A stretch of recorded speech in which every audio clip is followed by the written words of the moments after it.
Supreme court के आदेश के बाद चुनाव आयोग ने इलेक्टोरल बॉन्ड का डेटा अपनी वेबसाइट पर सार्वजनिक कर दिया, जिसके बाद इस चुनावी चंदे पर राजनीति बहुत तेज हो गई है। और ऐसा इसलिए क्योंकि जानकारी के मुताबिक बीजेपी सबसे ज्यादा चंदा पाने वाली पार्टी है। 12 अप्रैल 2019 से 11 जनवरी 2024 तक पार्टी को सबसे ज्यादा करीब 6000 करोड़ रुपए मिले हैं।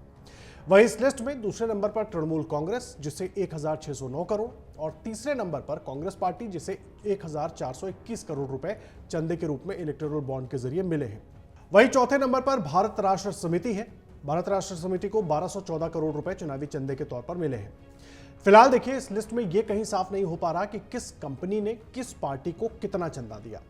चुनाव आयोग ने वेबसाइट पर 763 पेजों की 2 लिस्ट अपलोड की है। एक लिस्ट में बॉन्ड खरीदने वालों की जानकारी है। चुनावी बॉन्ड इनकैश कराने वाली पार्टियों में Congress, Trinamool Congress, Aam Aadmi party, Samajwadi party, AIADMK, BRS, Shiv Sena, TDP, YSR Congress, DMK, JDS, NCP, JDU और आरजेडी भी शामिल है।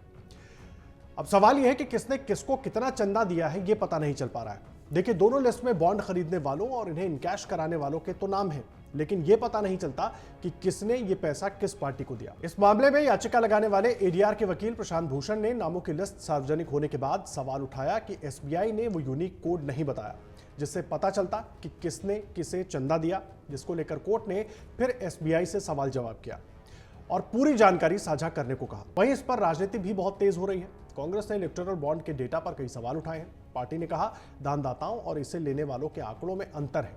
दानदाताओं में 18,871 एंट्री है, जबकि लेने वालों में 20,421 की एंट्री है। पार्टी ने यह भी पूछा कि यह योजना 2017 में शुरू हुई थी, तो इसमें अप्रैल 2019 से ही डेटा क्यों है। वहीं चुनाव आयोग का कहना है कि उसे यह जानकारी एसबीआई से इसी तरह से मिली थी। 2019 से 2024 के बीच 1334 कंपनियों लोगों ने कुल 16,518 करोड़ रुपए के बॉन्ड खरीदे। 27 दलों ने ये बॉन्ड भुनाए। आपको बताते हैं कि चंदा देने वालों में सबसे आगे कौन है। सबसे बड़ा चुनावी चंदा future gaming and hotel services ने दिया है। ये कंपनी सिक्किम, नागालैंड और पश्चिम बंगाल समेत पूरे देश में लॉटरी के टिकट बेचती है और इसे लॉटरी किंग मार्टिन सेंटियागो चलाता है। उन्होंने 1368 करोड़ रुपए का चंदा 21 अक्टूबर 2020 से जनवरी 24 के बीच दिया है। सेंटियागो मार्टिन के बड़े बेटे चार्ल्स जोस ने 2015 में बीजेपी ज्वाइन की थी। मीडिया रिपोर्ट्स के मुताबिक कंपनी 10 साल से ईडी और आईटी डिपार्टमेंट के रडार पर है। दिसंबर 2021 में ईडी ने कंपनी की 19.6 करोड़ की प्रॉपर्टी अटैच की थी। 2019 में आईटी ने मार्टिन के देश भर के 70 ठिकानों पर छापा भी मारा था। कंपनी के खिलाफ लॉटरी रेगुलेशन एक्ट 1998 के तहत और आईपीसी के तहत कई मामले दर्ज हैं। इसके बाद नाम आता है मेघा इंजीनियरिंग का। देखिए, Megha engineering and infrastructure limited 966 crore रुपए का चंदा दिया। Megha engineering and infrastructure limited dams और पावर प्रोजेक्ट का काम करती है। इस कंपनी की स्थापना 7 जून 2006 को हुई। कंपनी का हेडक्वार्टर तेलंगाना के हैदराबाद में है।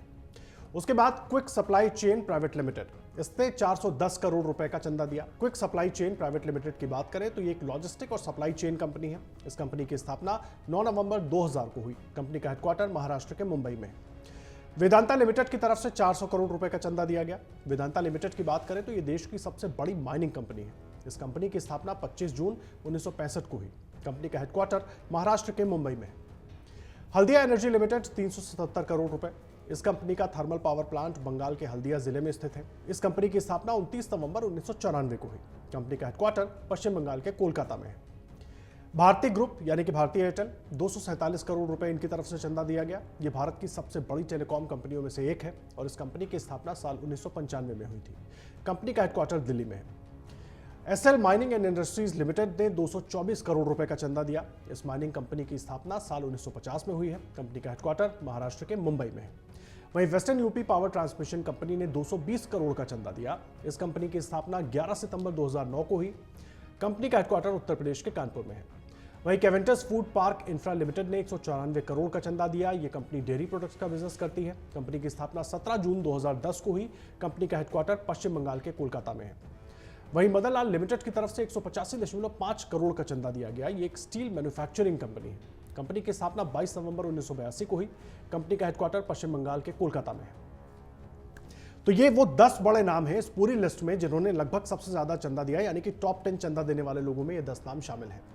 देखिए, कांग्रेस ने इलेक्टोरल बॉन्ड स्कीम में भ्रष्टाचार के 4 कारण भी बताए हैं। कांग्रेस लगातार इलेक्टोरल बॉन्ड को लेकर हमलावर हो रही है और अब कारण भी कांग्रेस गिना रही है। हालांकि चंदा कांग्रेस पार्टी को भी मिला है। 1400 करोड़ के आसपास का चंदा कांग्रेस पार्टी को भी मिला है। जिस घोटाले की बात कांग्रेस पार्टी कर रही है, खुद वो चंदा कांग्रेस पार्टी ने भी लिया है। सवाल तो ये भी है। देखिए, इलेक्टोरल बॉन्ड का डेटा जारी होने के बाद कांग्रेस नेता जयराम रमेश ने कहा कि बीजेपी ने स्कीम के जरिए करोड़ों रुपए का भ्रष्टाचार किया है। किस तरीके से ये इलेक्टोरल बॉन्ड का दुरुपयोग किया गया है। 60% इलेक्टोरल बॉन्ड सिर्फ बीजेपी को गए हैं। 60%, 60% बीजेपी को गया है। और मैंने दिखाया है इस विश्लेषण के द्वारा कि किस तरह से ईडी, सीबीआई, इनकम टैक्स का दुरुपयोग किया है। और जिन्होंने चंदा दिया है उनको कहां से कॉन्ट्रैक्ट मिले हैं। हाईवे के कॉन्ट्रैक्ट मिले हैं, टनल के धंधे मिले हैं, और कोई प्रोजेक्ट मिला है।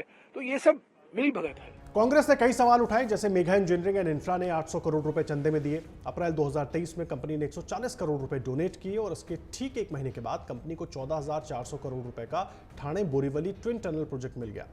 वहीं जिंदल स्टील एंड पावर ने 7 अक्टूबर 2022 को 22 करोड़ रुपए का चंदा दिया। इसके ठीक 3 दिन बाद 10 अक्टूबर को घेर पालमा कोल माइन कंपनी को मिल गई। टॉप 30 डोनर्स में से 14 के खिलाफ छापा पड़ चुका है। शिरडी साई इलेक्ट्रिकल्स पर दिसंबर 2023 में छापा पड़ा था। इसके बाद जनवरी 2024 में कंपनी ने 40 करोड़ का डोनेशन दे दिया।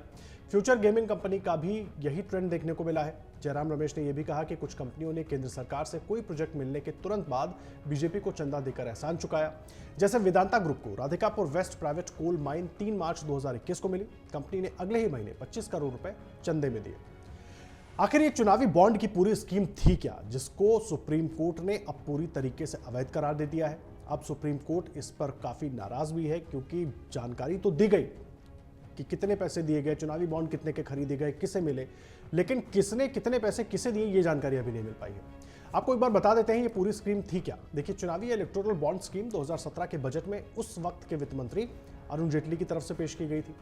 2 जनवरी 2018 को केंद्र सरकार ने इसे नोटिफाई किया। ये एक तरह का प्रॉमिसरी नोट था, जिसे बैंक नोट भी कहते हैं। इसे कोई भी भारतीय खरीद या कंपनी खरीद सकती है। आखिर ये इलेक्टोरल बॉन्ड की स्कीम विवादों में क्यों आ गई? देखिए, 2017 में अरुण जेटली ने इसे पेश करते वक्त दावा किया था कि इससे राजनीतिक पार्टियों को मिलने वाली फंडिंग और कानून व्यवस्था में पारदर्शिता आएगी, ब्लैक मनी पर अंकुश लगेगा। वहीं विरोध करने वालों का कहना था कि इलेक्टोरल बॉन्ड खरीदने वालों की पहचान जाहिर नहीं की जाती है, इससे ये चुनावों में काले धन के इस्तेमाल का जरिया बन सकते हैं। बाद में इस योजना को 2017 में ही चुनौती दी गई, लेकिन सुनवाई 2019 में शुरू हुई थी। 12 अप्रैल 2019 को सुप्रीम कोर्ट ने सभी पॉलिटिकल पार्टियों को निर्देश दिया कि वो 30 मई 2019 तक एक लिफाफे में चुनावी बॉन्ड से जुड़ी सभी जानकारी चुनाव आयोग को दे। हालांकि कोर्ट ने इस योजना पर रोक नहीं लगाई। बाद में दिसंबर 2019 में याचिकाकर्ता एडीआर ने इस योजना पर रोक लगाने के लिए एक आवेदन दिया। इसमें मीडिया रिपोर्ट्स के हवाले से बताया गया कि किस तरह चुनावी बॉन्ड योजना पर चुनाव आयोग और रिजर्व बैंक की चिंताओं को केंद्र सरकार ने दरकिनार किया था। अब कोर्ट ने चुनावी बॉन्ड से जुड़ी हर जानकारी सामने रखने की बात कही है, जिससे ये साफ हो सके कि किसने किस पार्टी को कितना चंदा दिया। और लोकसभा चुनाव से पहले ये खुलासा क्या राजनीतिक पार्टियों, खास करके बीजेपी की मुसीबत बढ़ाने वाला है? अगर आप ये वीडियो YouTube पर देख रहे हैं तो हमारे चैनल को सब्सक्राइब करें और बेल आइकन को दबाना ना भूलें। अगर आप Facebook पर ये वीडियो देख रहे हैं तो हमारे पेज को लाइक करें।